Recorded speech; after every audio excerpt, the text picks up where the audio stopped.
皆さん、こんにちは。好奇心 TV です。今回の動画は、我々にとって大変身近な存在である卵の品不足について取り上げたいと思います。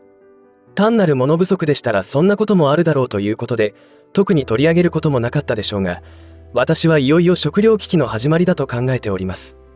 考えすぎだと感じるかもしれませんが、世界同時に起きている食品工場関係の火災、爆発、ドイツとロシアを結ぶノルドストリーム2という天然ガスのパイプラインの爆発など、世界中に点で起きていることを集めて出来上がる絵は食糧危機、エネルギー危機によって多くの人間をこの世から消し去ろうとしているということしか考えられないのです。でもこれからの時代は突拍子もないと言われるくらいの発想展開、イメージ力を膨らませることが必要だと考えます。ぜひ、私の考えていることが決して妄想でもざれ言でもないことを確認してください。この動画では、本当に日本で食糧危機が来るのか半信半疑な方、どんな準備をしていけばいいのかわからないという方にとって有益な情報だと思います。今回の出来事によって卵というのはなくなってみて初めてその存在の大きさに気づくことになると思います。そして今回の動画を通して単なる卵不足と思えることが、実は世界人口の淘汰をするための計画の一部であることを知ってほしいと思います。これから起きる日本経済にとってどのような影響を与えるか、そして視聴者様の本業にも意外な影響を及ぼすことをイメージすることができると思います。ぜひ危険予知能力を磨くことにお役立てください。このチャンネルでは、自分や家族の身を守るためにできることや、日本人がこれ以上騙されることがないようにするための情報を発信しています。チャンネル登録がお済みでない方はぜひチャンネル登録をお願いします。そしてこの動画に共感できましたら拡散の協力をお願いします。さて、ここ最近になって卵不足が話題になっています。すでに多くの視聴者の皆様もスーパーに買い物に行って卵が品薄状態になっていることをご存知だと思います。男性の方にはピンときにくいかもしれませんが、確実に卵は不足、もしくは地域によっては姿を消すことになりつつあります。この現象は地域差があるというのはなぜかというと、単純にお住まいの近くに養鶏場があるところとないところの差になると思います。場合によっては何の影響も受けない地域もあるかもしれません。実は卵がなくなるということについては少し前から言われていましたが、こうして実際に起きてみないと実感できない人が多いことと思います。今回の卵不足の原因というのはご存知の通り、鳥インフルエンザによるものです。農林水産省のホームページにて公表されている統計によると、令和4年10月28日から令和5年3月13日までの期間で25道県で79事例があり、鳥インフルエンザによる殺処分の数はなんと1603万羽にも上ります。ちなみに2021年1月では600万羽でしたから、実に 2.5 倍以上の数に上り、過去最高になっているそうです。この鳥インフルエンザの発生は世界中でも起きており、このように広く分布しています。毎年聞かれる鳥インフルエンザですが、皆さんはこのような状況をご存知だったでしょうか。正直私は全く知りませんでした。そして家畜伝染病予防法によると、たとえ1羽でもその養鶏場から発症が確認されれば全数殺処分ということです。気になることは養鶏業者はどうなるのかということですが、国の法律による殺処分ということで、一切の費用や補償は国や都道府県が分担して補償するとのことです。詳細についてはケースごとにいろいろと決められているのですが、話が外れますので今回は割愛します。いずれにしても私たちの税金で賄われています。一箇所の養鶏場でどのくらいの鶏が飼われているのかというと、小規模の養鶏場で1万羽くらい、中規模の養鶏場で10万羽くらいとのことです。たった1羽の発症が確認されただけで全て殺処分ということですが、なんだかもったいないというかかわいそうというか複雑な思いになりますよね。ちなみに鳥インフルエンザに感染した鶏を食べることはできないのかと思いませんでしょうか。厚生労働省のホームページにちゃんと載っていました。海外の鳥インフルエンザ発祥地から輸入した鶏肉を食べても大丈夫かという問いに対して、熱を通せば問題ないと回答されています。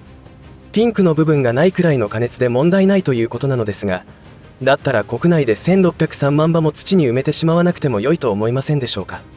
いずれ食肉として処分されるとはいえ違和感を感じてしまいます。その処分費、保証金は税金で賄うわけですから、その理由は先ほどの伝染病に関する法律で定められているからということなのです。これだけ食糧危機を騒いでいるのなら食肉としての生かし方というのがあるはずだと考えてしまいました。この辺の話も今回の本筋の話とは外れますので割愛します。今現在の卵の品不足、品切れはこのような背景があることになります。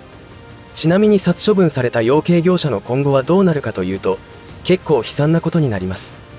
報道取材によりますと、再度養鶏場を始めるのには鶏舎の消毒や安全確認後に鶏の手配など1年はかかるというわけです。周囲の養鶏場への感染がないかなどの負い目に苛まされ、鬱になるケースも出てくるのだそうです。まるで新型コロコロが流行った時のようですね。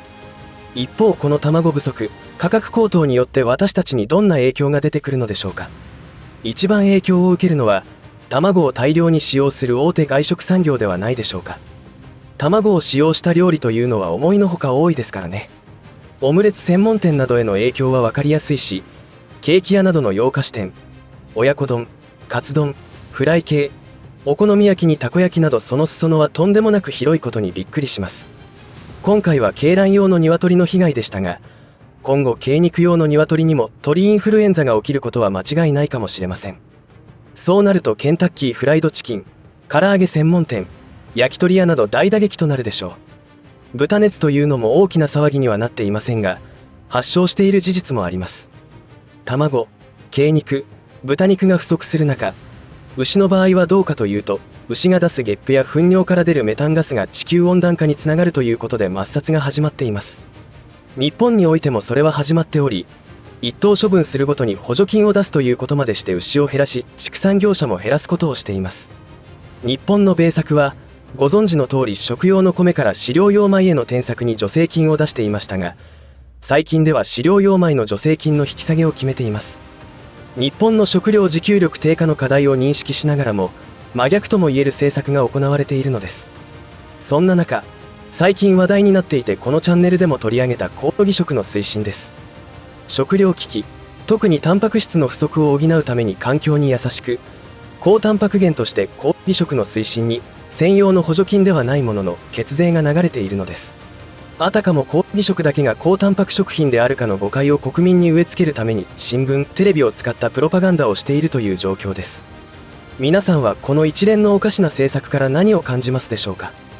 食料危機について先日の動画でも取り上げましたが、世界全体の農業生産量と消費量を対比すると食料危機は起きていません。しかし現実はアフリカをはじめとする発展途上国と言われている国々で飢餓が起きています。先進諸国ではフードロスが激しく、日本においては制度上フードロスにつながる3分の1ルールを改めようとしていません。まだまだ言いたいことはありますが、ざっと挙げただけでもおかしいと思いませんでしょうか。しかし1992年6月にリオデジャネイロにおいて開催され、地球サミットで採択されたアジェンダ21を知ると、今世界はここで決まった国際的な行動指針に沿って動いていることがわかります。そこで何が決められたのかというと、人口削減です。これは陰謀論でも何でもありません。あまり深く触れると問題が起きますので、